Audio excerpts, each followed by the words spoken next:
देखो, it's your doubt, prove that 2n factorial over n factorial whole square is even. आपको ये show करना है कि ये आपके पास क्या है, इवन है, where n is an natural number. कोई भी इंटीजर है आपके पास, उसने कोई वैल्यू दिया, आपको ये शो करना है इवन है।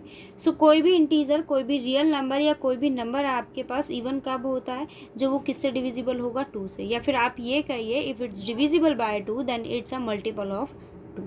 So it means you have to show that this number is a sum multiple of 2. Sum integer multiple of 2. So आपके पास यहाँ वैल्यू क्या है, शो किसके लिए मुझे करना है कि 2n factorial, 7th example, 2n factorial over n factorial whole square is your even. ये आपके पास क्या है, इवन। सो मैंने यहाँ इसको क्या लेट किया कि ये आपके पास क्या है, f of n। Now substitute n equals to 1। इफ n equals to 1 that 2 into 1 2 factorial and value of 2 factorial is 2. 1 factorial, value of 1 factorial is 1 and square of 1 is again 1 and f of 1 is equals to 2. 2 is divisible by 2 and 2 is itself an even number. So ये आपके पास क्या हो गया, even हो गया। Condition true हो गई किसके लिए, 1 के लिए। हम क्या मान लेंगे कि n के लिए आपके पास क्या है, कंडीशन ट्रू है। n के लिए अगर आपके पास कंडीशन ट्रू है, it means 2n factorial over n factorial whole square is an even number. So it's an even number, then it's a multiple of 2. So मैंने इसको क्या लिख दिया, फॉर्म ले ली मैंने मल्टीपल ऑफ 2 की। आप शो किसके लिए करोगे, n+1 के लिए। सो सब्स्टिट्यूट करो f ऑफ n+1 के लिए। क्या चूज़ किया मैंने, 2n+1 factorial over n+1 factorial whole square. Okay, यहाँ आप देखो तो इस फंक्शन की वैल्यू आपके पास क्या है, 2n+2 factorial over n+1 factorial whole square. ठीक है, ये होल स्क्वायर है ना। सो मैंने इसका क्या किया, इसको ओपन किया, 2n+2 factorial over n+1 factorial है। मैंने इसको ओपन किया तो वैल्यू क्या होगी, n+1 as it is into क्या आएगा, n फैक्टोरियल होल स्क्वायर है। सो इसके लिए होल स्क्वायर। आपके पास यहाँ क्या है, n+1 होल स्क्वायर है। सो मैं इसको कहाँ तक ओपन करूँगी, n+1, और ये क्या है, n फैक्टोरियल। सो n फैक्टोरियल तक वैल्यू क्या होगी, देखो 2n+2 2n+1 into 2n factorial, यही वैल्यू बनेगी, n+1 whole square n factorial square. क्या वैल्यू आई, मैंने यहाँ से किसको कॉमन लिया, 2 को। ये वैल्यू क्या हो जाएगी, n+1। एक n+1 से ये टर्म आपके पास कैंसिल हो जाएगी। सो आपके पास वैल्यू क्या आई, 2 as it is 2 as it is 2n+1 over n+1 into 2n factorial over n factorial whole square. और ये आपके पास क्या, हम लेट करके चले थे कि कंडीशन ट्रू है। सो ये वैल्यू क्या हो गई, 2 के। तो आपके पास वैल्यू क्या आई, 2 into 2n+1 over n+1 into 2 के। कंप्लीट इक्वेशन में से किसको कॉमन ले रहे हो, 2 को। सो फंक्शन की वैल्यू क्या आ गई, 2n+1 ओवर n+1 इंटू के। किसका मल्टीपल हो गया, 2 का। सो कैसा नंबर हो गया, इवन नंबर हो गया। ओके,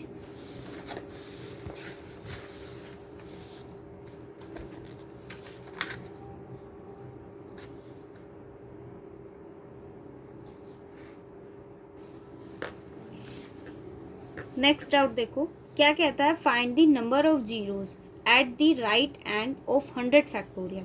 वो आपको ये कहता है, आपको जीरोज फाइंड आउट करनी है, किस पर, राइट एंड ऑफ 100 फैक्टोरियल।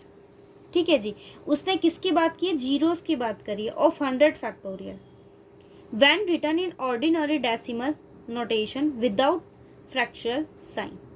देखो, फर्स्ट ऑफ ऑल उसने आपसे पूछा है कि आपके पास नंबर ऑफ जीरोस क्या होंगी 100 फैक्टोरियल में। तो अगर मैं जीरोस की बात करूं तो वो आपके पास दो इंटीजर में मतलब दो इंटीजर्स के मल्टीपल की फॉर्म हम लिख सकते हैं। जैसे अगर मैं आपसे कहूँ कि 10 आपके पास किसके राइट हैंड में एग्जिस्ट करती है, तो वो इंटीजर आपके पास क्या होता है, 10 होता है। मुझे किसके लिए शो करना है, 100 फैक्टोरियल के लिए। सो वैल्यू मैंने क्या ली, 10, एंड 10 इज रिटर्न एज 2 × 5। ठीक है जी। अब आप यहाँ देखो तो ये आपके पास P1 P2 है और ये वैल्यू मेरे पास क्या है, n फैक्टोरियल। आप इजीली दोनों केसेस के लिए फाइंड आउट कर लो और दोनों में मिनिमम चूज कर लो। आपके पास यहाँ क्या है, 100 फैक्टोरियल। फाइंड आउट करो first of all highest power of 2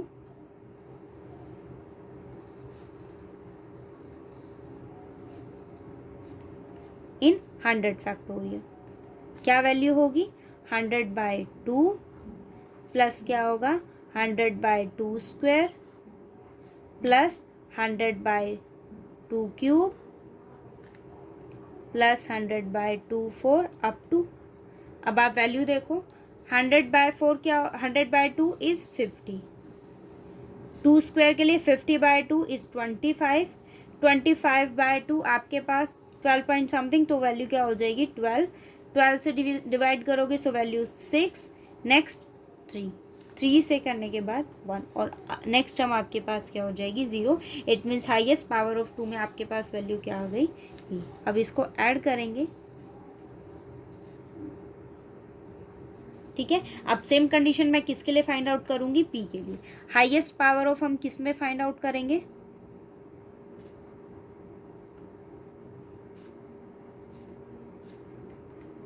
in 100 factorial. Find out करेंगे 100/5 प्लस 100/5 स्क्वायर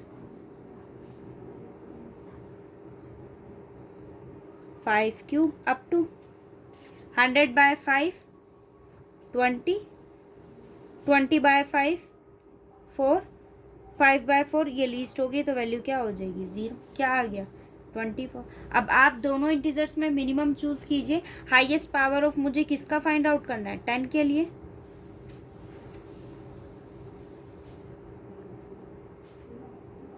इन 100 फैक्टोरियल, तो वैल्यू क्या हो जाएगी, मिनिमम 97 एंड 24 क्या है,